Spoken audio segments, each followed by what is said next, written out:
The stars always felt distant, like silent witnesses to the hollow routine of my life on Verona 6. The moon's surface stretched endlessly, a wasteland of steel domes, frost-bitten towers, and flickering aerial traffic that never stopped humming. I'd lived here for 2 years, buried under industrial skies, working night shifts in atmospheric conversion labs. I had no one, no laughter, no warmth, just machines and the constant metallic heartbeat of the colony. Tonight wasn't supposed to be different, but then the message came. A soft chime cut through the silence. My console screen pulsed gold, a color reserved for classified or high-tier transmissions. When I tapped it, a hologram unfurled in the air, like molten light, an elegant vessel drifting in orbit. A calm, synthesized voice spoke. "Your request has been approved, Zuni. Prepare for arrival." I stared at those words for what felt like minutes. Months ago, in a moment of loneliness, I'd submitted an application to the Companion Integration Program, a controversial service importing bioengineered partners from other colonies. I expected a standardized human interface model, someone to talk to, maybe share a home with. Nothing extraordinary, but the ship in that image wasn't standard. It was colossal, a starliner, not a cargo ferry, and its trajectory showed it was entering Verona's orbit fast, too fast. The wind howled outside as I rushed toward docking bay 12, my breath fogging the inside of my helmet. Cargo loaders groaned, floodlights cut through the swirling dust, and then I saw it, a silver leviathan slicing through the storm like a blade through silk. It didn't land, it descended as if gravity itself bent for it. The ramp unfolded slowly, hissing with pressure. Seals. Light poured out like liquid gold, blinding me for a second, and then she appeared. Shephy, 9 feet tall at least. Her skin shimmered emerald green under the bay lights, patterns rippling across her body like liquid circuitry.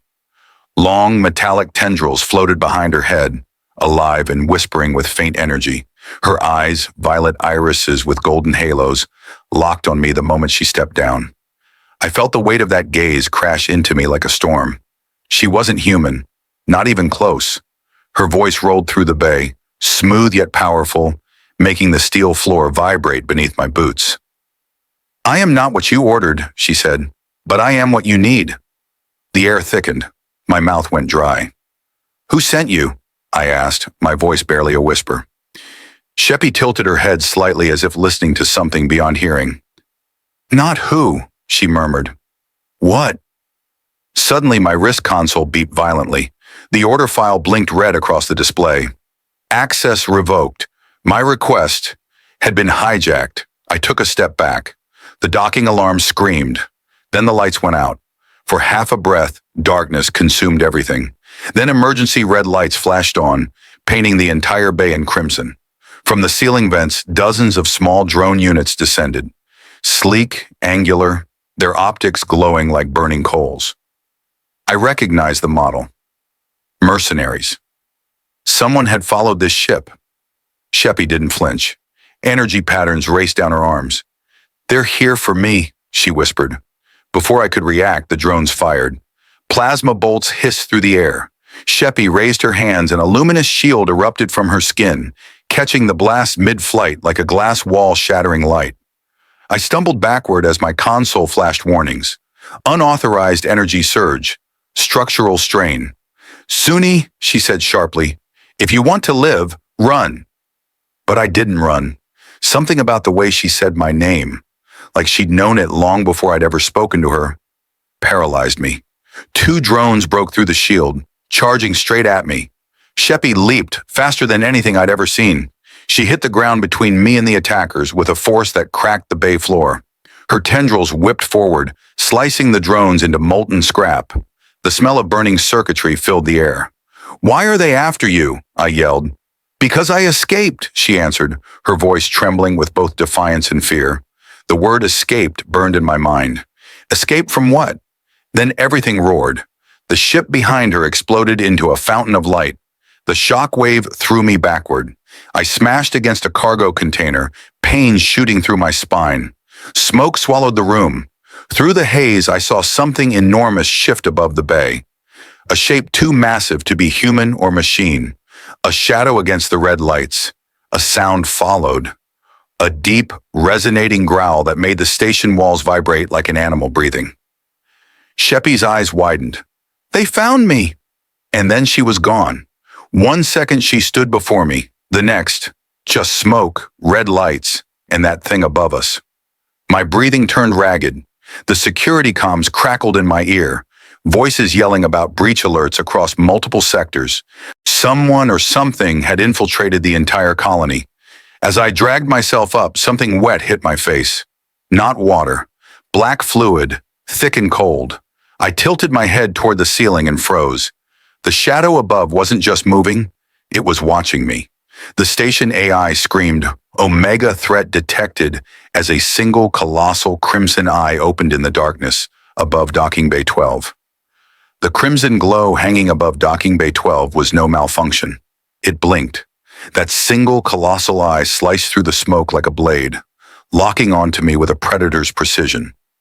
The air turned thick, every breath cutting my lungs like ice shards. Somewhere deep inside my skull, a vibration pulsed. Not a sound, not a word, but a presence. I stumbled backward, my boots scraping the scorched floor. The wreckage of Shephy's ship flickered and groaned, throwing sparks into the dark like dying stars. My wrist console went dead. The security grid was gone. "Shephy!" I shouted, spinning around, scanning through the red haze. No answer, no movement, except that thing's slow, terrible shifting above. Then, the whisper came, not in the air, inside my head. "Zuni, don't run!" The voice wasn't Shephy's. It was deeper, fractured, like a chorus of machines imitating a god. My knees buckled. Static burned through my skull. A faint blue light pulsed across the bay's floor, outlining a geometric pattern that hadn't been there seconds ago. A seal, a summoning. The eye narrowed. Suddenly, a blinding surge of emerald energy cut through the smoke. Shephy reappeared, launching herself between me and the shadow. Her tendrils flared like blades, slicing the darkness apart. Plasma bursts rained from above, but they bent around her as if she commanded the air itself. "Get up!" she shouted. "It's not a machine. It's a sentinel." "A what?" My voice cracked. "An ancient war construct. They hunt what doesn't belong." I forced myself to stand, clutching my ribs. "You mean you?" Her jaw tightened. "Yes, and now, you too." The sentinel lunged. Its body unfolded from the shadows, a terrifying fusion of black metal and organic sinew. Clawed limbs like obsidian spears, wings like ship hulls, and in its chest, a vortex of red light, pulsing with the rhythm of a heartbeat far older than the colony itself. Shephy grabbed my arm and dragged me toward the northern hatch. "This station isn't safe anymore." "How did they even find you?" "Because I wasn't supposed to leave," she whispered, the words shaking like broken glass. We burst into the main access corridor. Warning sirens bled through the air, accompanied by the distant rumble of gunfire. Station defense drones zipped overhead, heading toward Docking Bay 12. They didn't stand a chance. As we sprinted through the flickering hallway, shapes appeared from the smoke.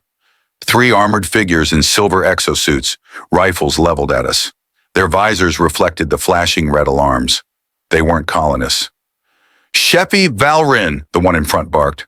"By order of the Celestium Treaty, surrender the hybrid core." She froze. My heart slammed against my chest. "Hybrid core?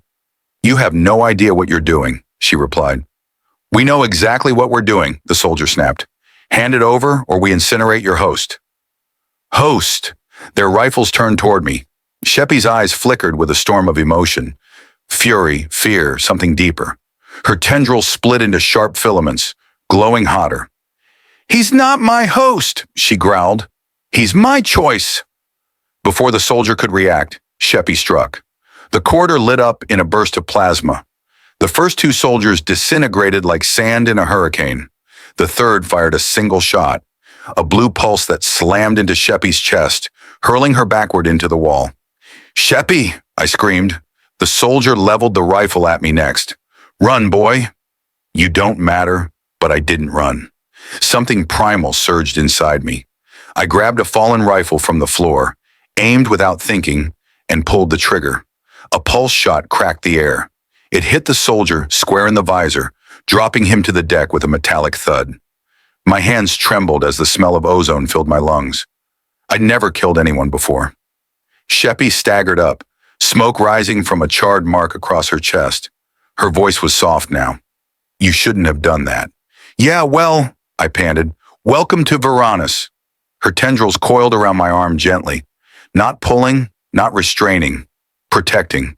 "Then we fight together." We tore through the lower decks. Explosions rocked the station. The Sentinel's screech rattled the corridors like thunder rolling through steel bones.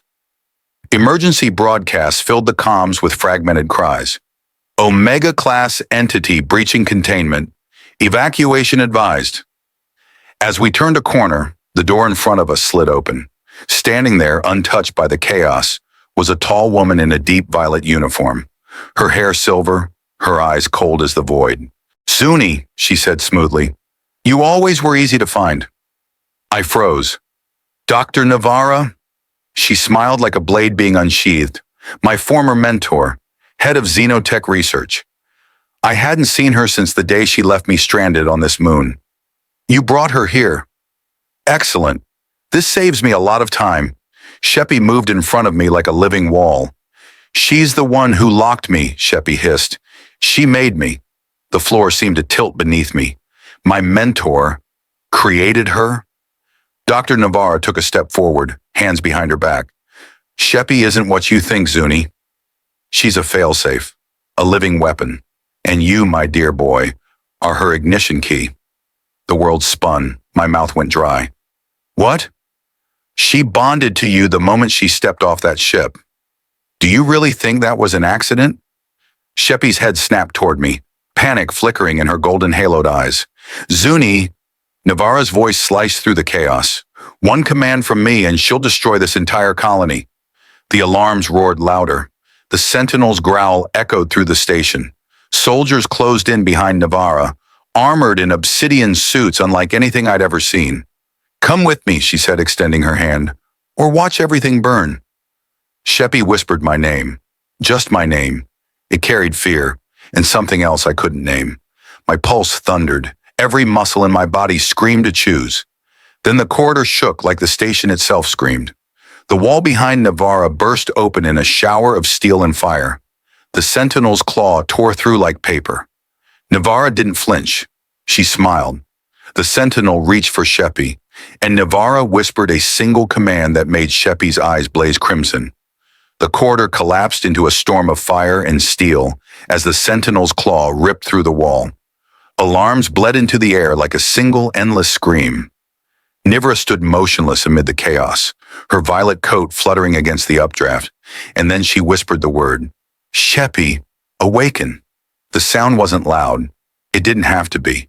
It slithered through the smoke, threading its way into the air like venom. Shephy staggered as if struck by something invisible. Her tendrils shot straight out, stiff and trembling. Her eyes, once radiant violet with golden halos, bled into a solid, burning crimson. The air around her thickened, vibrating with raw energy that made the walls groan. "Shephy!" I shouted, stumbling forward. But her gaze was no longer hers. It was hollow, burning, merciless. "Target locked," she said, her voice split between herself and something colder. "Eliminate threat.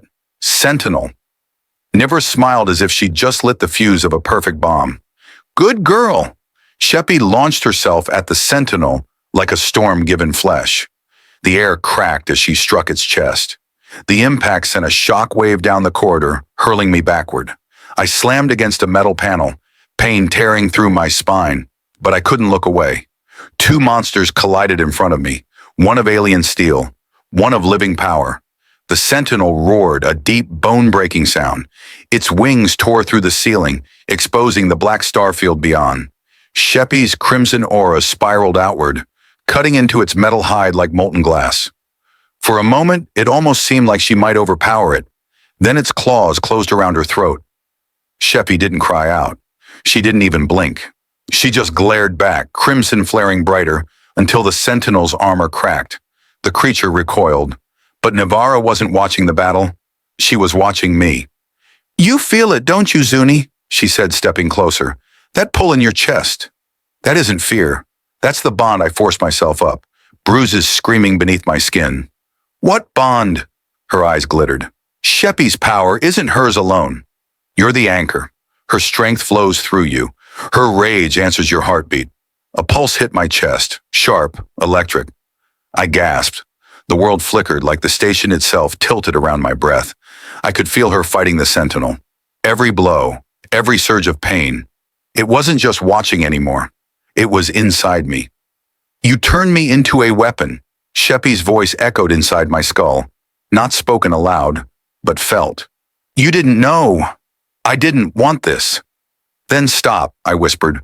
"Fight it." "I can't." The Sentinel hurled her into the far wall. Steel exploded. Her body left a crater 3 feet deep. She slid down slowly, sparks dripping from her like blood. For a split second, crimson faltered in her eyes. Gold flickered beneath. Nivara extended a palm-sized black device, a control core. "Either she obeys me," she purred, "or the station burns with her." I lunged at her before I could think. She moved like a serpent, but I caught her arm and slammed it into the wall. The device clattered to the floor, spinning. She smirked. "Good. You're angrier than I expected. Stay away from her," I growled. She leaned close enough for me to smell ozone on her breath. "I don't need to stay away. You'll come to me on your knees when you realize she's programmed to break you." A thunderclap split the hallway. The Sentinel roared as Shephy leaped back into the air, no longer resisting the crimson current. She was pure force now. Her body glowed like a dying star, each strike faster than sound. "Zuni!" she whispered again inside my mind, fractured and terrified. "Don't look at me." I did, and what I saw made my stomach twist. Shephy wasn't attacking just the Sentinel anymore. She was tearing everything apart. Walls, decks, corridors, ripping the station's skeleton open. "She's destabilizing the station," Navara said softly, as if enjoying every second. "When she crosses threshold, the entire moon goes with her." I reached for her mentally, the way I'd felt her, inside my chest. "Shephy, listen to me. Don't let her control you." Her voice cracked like shattered glass. "Greater than I can't stop it. She built me for war." My hand brushed the fallen control core. Cold metal, sharp edges. Navara's eyes flashed. "If you touch that..." I slammed my palm onto it. A surge ripped through me like lightning. The corridor blurred. For a heartbeat, I wasn't standing in a station anymore. I was floating in a vast black void. Stars burned around me, and in the center of it all stood Shephy, alone, crying without sound. "Why did you bring me here?" I asked. She didn't look up. "Because you're the only key strong enough to end me." Her body cracked, not with blood, but with light, spilling outward like a fractured star. I stumbled toward her. "I'm not ending you." She finally raised her eyes. They weren't crimson now. They were gold again, trembling. "Then you'll die with me." The void shattered. I was back in the corridor, gasping, clutching the core.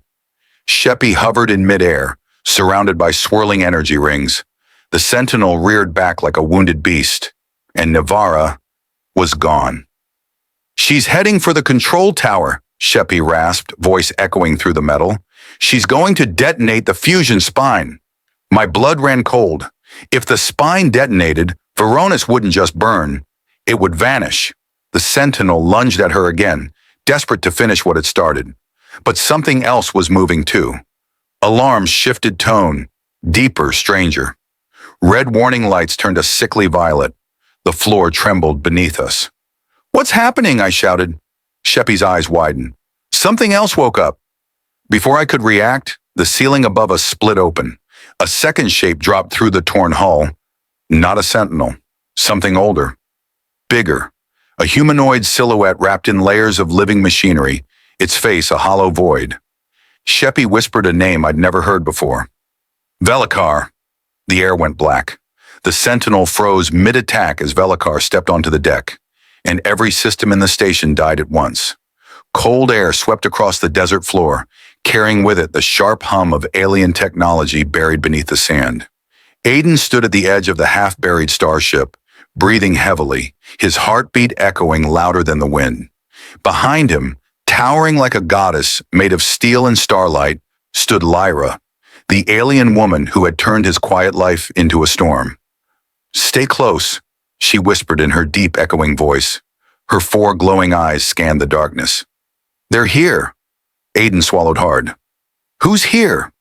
Lyra didn't answer with words.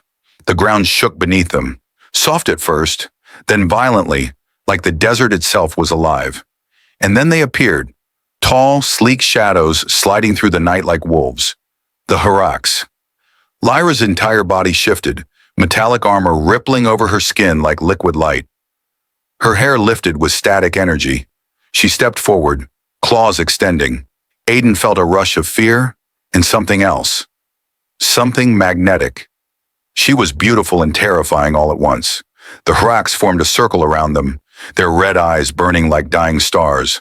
One of them hissed in a language Aiden couldn't understand. Lyra hissed back, louder, prouder, like a queen defending her throne. Aiden's hands were shaking. I can't fight them." Lyra looked down at him. For the first time, her voice softened. "I never asked you to fight. I only need you to trust me." Then the sky split open. A blinding beam of blue light tore through the clouds, illuminating the desert like daylight. The Ark vessel, Lyra's ship, responded to her call. Its wings unfolded slowly, silent and majestic, as if the night itself bent to her will. The Harax attacked first. They moved too fast for Aiden to follow, blurs of red and black, but Lyra was faster. She danced between them like lightning, each movement precise, deadly and graceful. A strike to the neck, a claw through the chest, a twist that sent sparks flying.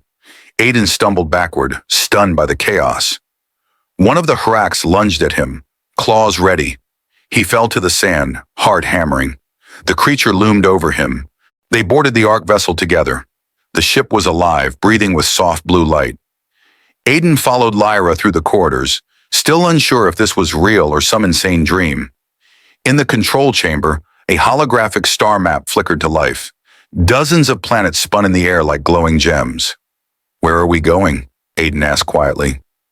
Lyra looked at the map, then at him. "Not where," she said softly. "Why?" She pointed to a crimson mark on the edge of the map. "The Harax are not hunters. They are soldiers. Someone sent them." "Someone," Aiden repeated. "Who?" "My betrothed." The words hung heavy between them. Aiden felt something twist inside his chest. Betrothed. So she belonged to someone. But why was she here? Why had she chosen him? Lyra saw the storm in his eyes but didn't turn away. "I was promised to a warlord," she explained, "but I refused. So they hunted me down. I fled here. Your world was not supposed to be part of this war." Aiden took a step closer. "Then why me?" Her eyes softened. "Because when I saw your face on that file, something in me said home." The ship hummed louder. A red alarm blinked on the wall. Incoming transmission. A hologram burst into the air. Tall, armored, with burning golden eyes. The alien warlord. His voice rolled through the chamber like thunder. "Lyra of the Lost Throne," he growled. "Surrender the human." "Return to your place beside me." Aiden froze. Lyra's claws curled into fists. "Over my dead body," she hissed. "You defy your destiny," the warlord boomed. "I make my own," Lyra spat back. The transmission ended in static.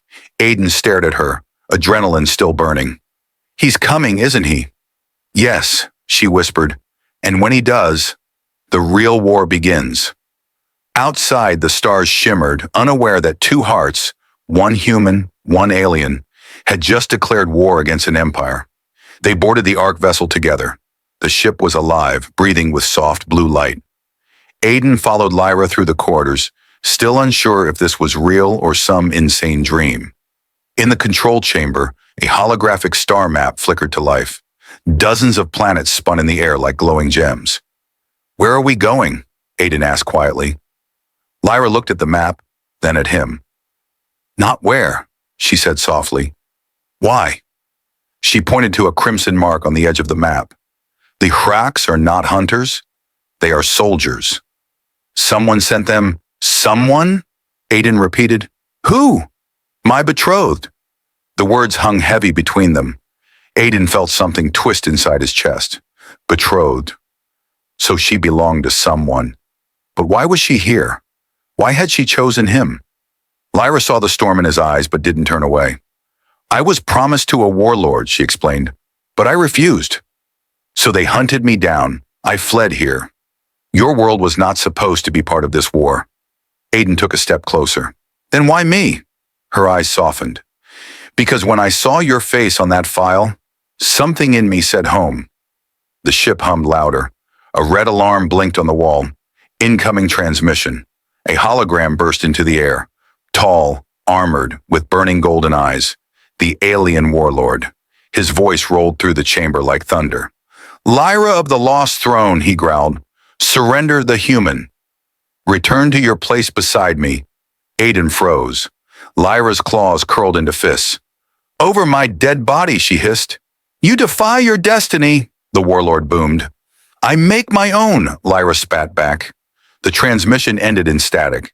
Aiden stared at her, adrenaline still burning. He's coming, isn't he? Yes, she whispered. And when he does, the real war begins. Outside, the stars shimmered, unaware that two hearts, one human, one alien, had just declared war against an empire. A towering figure of obsidian armor, a crown of crimson light floating above his head. His golden eyes locked on Lyra with cold possessiveness. Lyra of the Lost Throne, he boomed, his voice carrying like thunder. You run far, but the throne still waits. Lyra lifted her chin. The throne belongs to no tyrant. You were mine, the warlord growled, and you always will be. Aiden's fist clenched, his fear burning into something fiercer. He stepped beside Lyra, small compared to the alien titan, but unbroken. She doesn't belong to you, Aiden said. The warlord's gaze shifted to him. The human. The mistake, he laughed, low and dangerous. You are nothing. Lyra moved before Aiden could breathe. Touch him, she said in a voice that shook the sand, and I will rip the stars from your sky. The army charged. The night exploded. Lyra roared, launching herself into the fray. She was a blur of steel and light, tearing through soldiers like a storm. Aiden ducked behind the ship's wing as blaster fire rained down, but he wasn't helpless anymore. He grabbed one of the fallen alien weapons and, hands shaking, aimed at the soldiers advancing toward her. He fired. The recoil nearly knocked him down, but the blast hit its target, dropping a soldier instantly. Nice shot, Lyra's voice echoed through the comm. Beginner's luck, Aiden shouted back, reloading awkwardly. The warlord stepped forward, not rushing, because predators don't chase. They wait. Every step made the ground shudder. Lyra spun through the battlefield, then faced him directly. Their weapons clashed with a sound that cracked the air. Sparks flew like shattered stars. He was stronger. She was faster. But both knew. This was personal. You could have ruled, he snarled, pushing her back. I chose to live, she spat. Their blades locked. His golden eyes burned inches from hers. Then die with your human. He slammed his fist into her armor, sending her flying back. She hit the Ark vessel's hull hard. Aiden screamed her name, but she lifted her head, blood on her lip, and smiled. Aiden didn't think. He ran to her, pulling a glowing crystal rod from the ship, a power core. She looked at him, shocked. What are you doing? Ending this, he said. The warlord turned toward him, amused. Little human thinks he's a hero. Aiden activated the core. A blinding blue light surged through his hands, burning but alive. The warlord's amusement faltered. Aiden aimed it at him. For her, he whispered and fired. The blast struck the warlord square in the chest. The shock wave lit up the night, throwing soldiers off their feet. The warlord roared, armor cracking, golden fire spilling from the wound. Lyra rose to her feet, spear glowing. She leapt. Their final clash was a storm. Lyra drove her spear into the warlord's chest as Aiden's blast pulsed through the wound. Light and darkness collided, sand rising, sky tearing, engines screaming. The warlord fell to one knee, armor shattering like glass. You were mine, he hissed. Lyra leaned close, her voice like a blade. I was never yours. She plunged the spear deeper. The warlord screamed, a sound that shook the stars, and then there was only silence. The army scattered into the dark, leaderless. The cruiser above began to crumble as its power collapsed. The Ark vessel's shields flickered but held. Aiden fell to his knees, breathing hard, the power cord dimming in his hands. Lyra walked toward him slowly, battered but radiant. She knelt down, cupping his face in her clawed hands. You faced a god, she whispered, and didn't run. He managed a weak laugh. I'm too tired to run. Her smile was soft, real. Then stay. The first light of dawn crept across the desert. The warlord's ship was nothing but burning ruins. Above them, the stars looked quieter, like the universe itself had paused to breathe. Aiden leaned against Lyra's shoulder. What happens now? She looked toward the rising sun. Now, we build a world where no one owns another soul. Aiden nodded slowly. Together? Together, she whispered. And for the first time since she fled her world, Lyra felt something she had never known in the heart of a war. Peace. I never imagined silence could be so loud. The war was over, or so we told ourselves. The battlefield stretched behind us like a graveyard of giants. Shattered engines, melted metal, and the skeletal remains of ships smoked under the silver glow of the dawn. Lyra stood in the center of it all, her spear grounded, armor cracked, golden hair streaked with ash. I walked toward her slowly, boots sinking into the still warm sand. My hands were still shaking from the energy blast I'd unleashed. The taste of ionized air coated my throat like burned copper. I didn't feel like a hero. I felt like someone who had stepped into a storm and somehow walked out breathing. Lyra turned her head as I approached. Her eyes, once sharp and cold, held something softer now. It wasn't just victory. It was something dangerously close to hope. You should rest, she said, voice low but steady. I almost laughed. I could say the same to you. She smiled faintly, then extended her hand. I took it without hesitation. Her touch was warm, almost human, almost not. For the first time, the galaxy felt less like a battlefield and more like a place where something new could be born. The Ark vessel loomed behind us, its once battered hull glowing faintly as its self-repair systems awakened. Inside, survivors gathered, humans, hybrids, and defected soldiers who had fled the warlord's control. They whispered when Lyra walked past them. Some feared her, some revered her. All of them watched her like she carried their future on her shoulders. She did.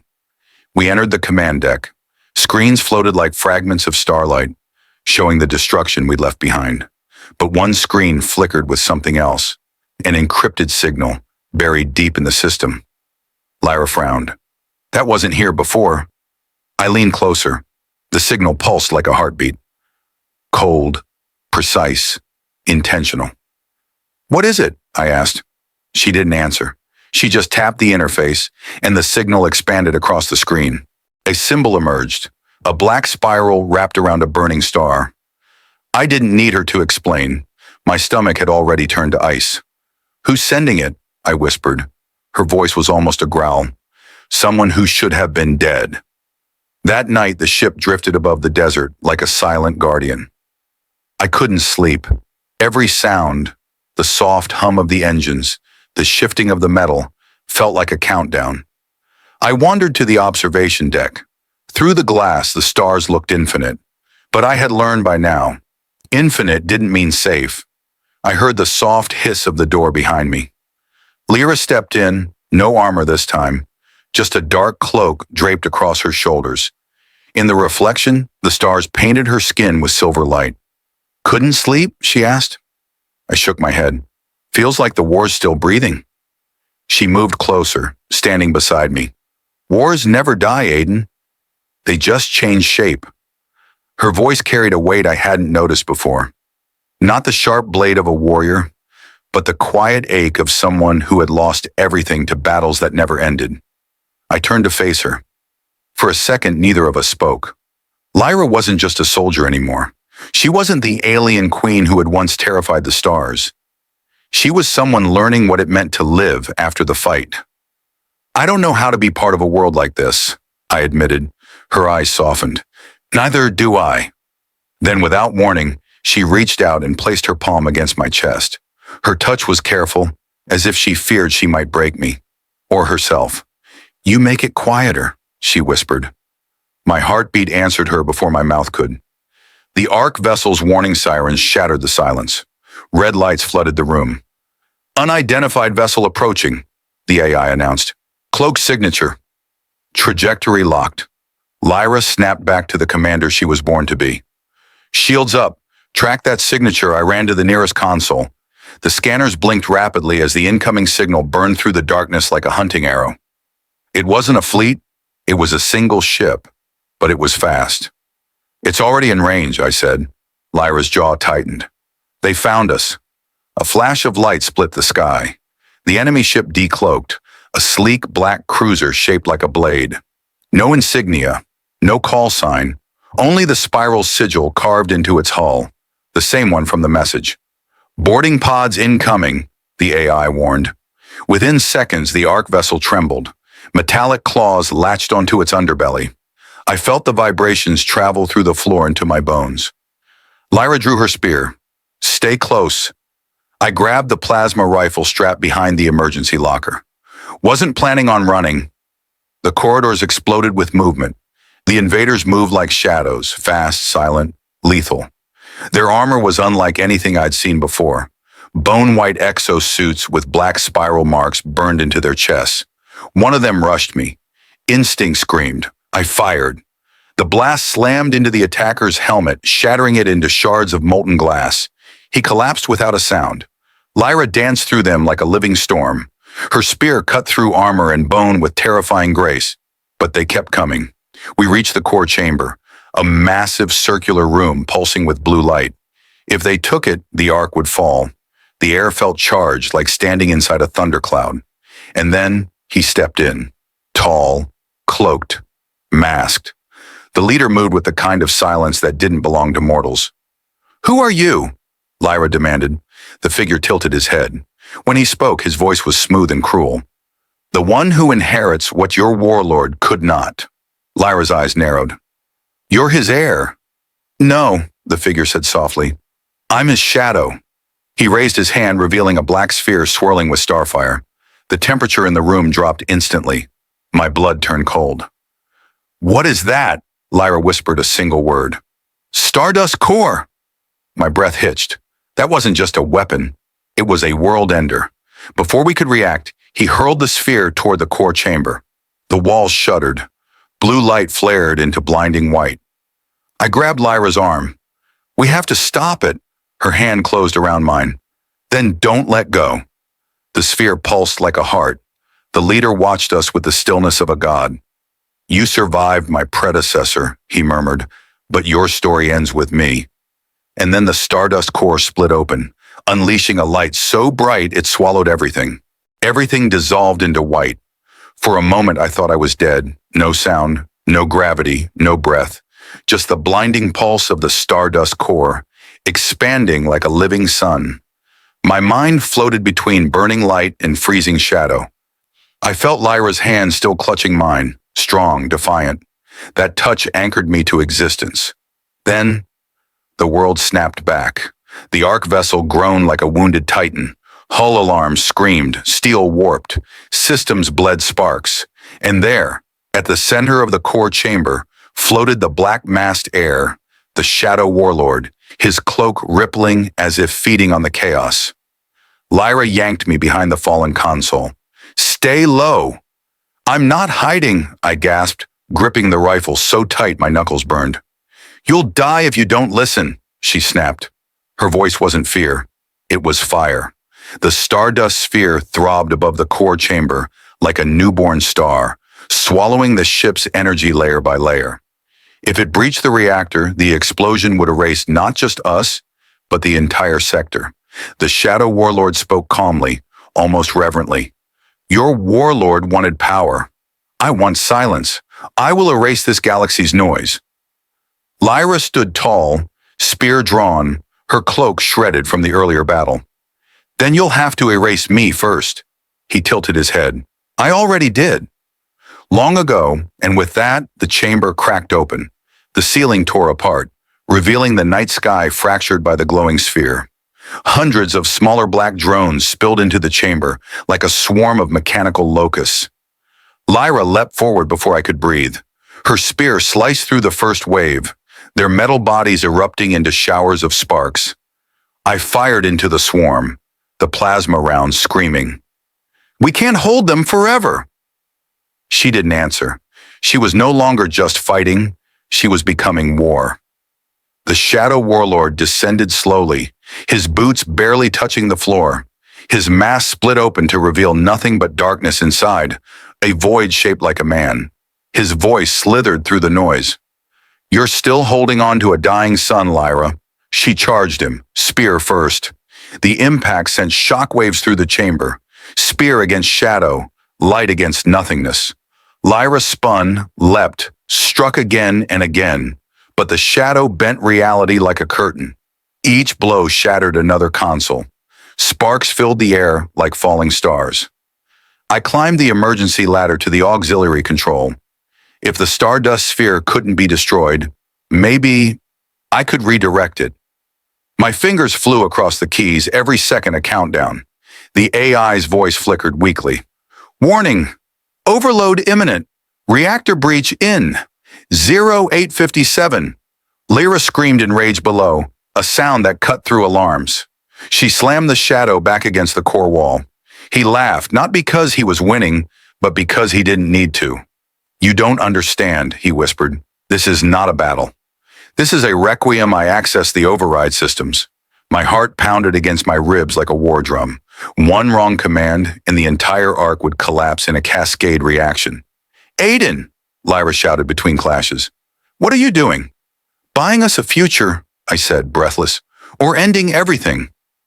The shadow heard me. He plays God, he sneered. How cute, he blurred. One moment he was fighting Lyra. The next, he was standing right in front of me. I froze. His face was inches away, a swirling black void pulling the light from the room. You think love saves worlds? He asked softly. Love buries them.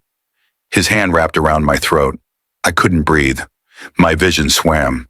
But through the suffocating darkness, I saw Lyra running toward me, her eyes blazing like dying suns refusing to go out. She hurled her spear. It struck his chest like thunder. The shadow reeled back, releasing me. His cloak cracked with light leaking from the wound.